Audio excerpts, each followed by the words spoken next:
So today we are adding and subtracting fractions with like denominators. You know how to do this when they're just normal fractions. So for example, if I ask you to add together 2/3 plus, oh, I don't know, how about 5/9? Do you remember what you did? Right, you have to get common denominators before you begin. So in this case, to get them to be the same, you're like, okay, I have a 3. I can turn that 3 into a 9 pretty easily if I just multiply this side by 3/3. You can't just multiply the denominator by 3 because is 2/3 the same thing as 2/9? No. But can I multiply something by 1 and it's still the same thing? Right. 3/3 is just 1. So all I'm doing is I'm converting 2/3 into 6/9. And isn't 6/9 really 2/3? Right? If I reduce it back down, I just get back to 2/3. But now I have those common denominators, so now I can actually add them together. So once I have common denominators, now it's just like you did last week, right? The denominator stayed the same, and I would actually get what? 11/9. You don't have to worry about changing it to a mixed number or all that stuff. Just make sure that your final answer is completely simplified. In other words, I can't reduce it. There's no common factor that 11 and 9 have, so I'm done. Is there going to be, are the denominators going to get harder and harder? Yes. Oh, yes. Yeah. So, but that's the general idea. Sometimes you have fractions that are something like this. Say you had, I don't know, 2/5 plus 4/7, right? So here, well, I can't change a 5 into a 7. I can't change a 7 into a 5. So what do you do in this case? You have to multiply them both by something to get a least common denominator. So what would the least common denominator be? Yeah, in this case, it's multiplying by each other. So I multiply u by 7/7 and u by 5/5. So sometimes you have to multiply both fractions, right? So I get 14/35 plus 20/35. And then I find out that my final answer is 34/35. And just make sure that that final answer cannot be simplified. And it can't, so I happen to be done in this case. It's the same idea when we start throwing in our binomials, trinomials, all these other things. Okay? It's a little bit more complicated because it's not always so clear what your common denominator is going to be. Okay? So, in order to help you figure out the common denominator, let's write down some steps.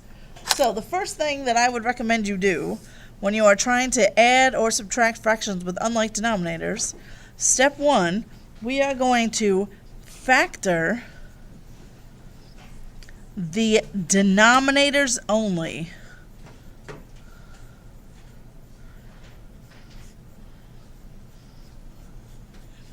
I actually don't care about the numerators at all at this point. I just want to factor the denominators.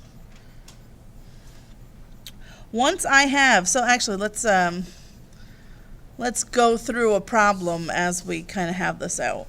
So if we look at number 2 here, we're going to skip over 1 for a minute. But let's look at number 2.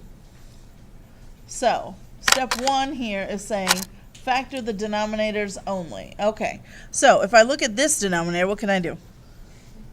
Take out a 4, and I'm left with x plus 3. Is there anything to factor on this one? No, it's just an x plus 3, right? So there's nothing to do there. So step 1 is done. Step 2 now, I'm going to determine what I need to multiply the fractions by to get those common denominators. Multiply one or both, because sometimes you have to do both, one or both fractions by some number to get common denominators. Yeah, in this case, if I just multiply this second one by 4/4, won't the denominators match? Because they have two things in it. It has a 4 and it has an x plus 3. So this one needs a 4 and an x plus 3. Okay? So, in our example, I'm going to multiply the second fraction only by 4 over 4. Okay, so if I actually do that math, my first one is still just 2 over 4 times x plus 3. But now my second fraction becomes 28 over 4 times x plus 3. Yep, I leave it factored for now. Once I have those common denominators, now you know what to do, because now it's a problem just like we did last week. Now I really can add the numerators together and keep it over the same denominator. So there's step 3. Add, or if it's a subtraction problem, then you subtract. So we'll say add or subtract as usual. Sorry, I'm trying to get all this on this page at once. So I have common denominators. I'm going to add those numerators. I can add 2 and 28 together. So I get 30 over 4 times x plus 3. Now am I done? No, because I need to check if my answer can be simplified. So that's your last step. So check, or no, let's say simplify final answer if needed. Because sometimes there will be no reducing that you need to do.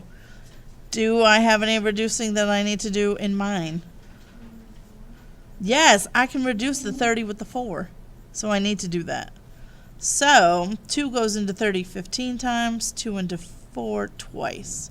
So my final answer is actually 15 over 2 times x plus 3.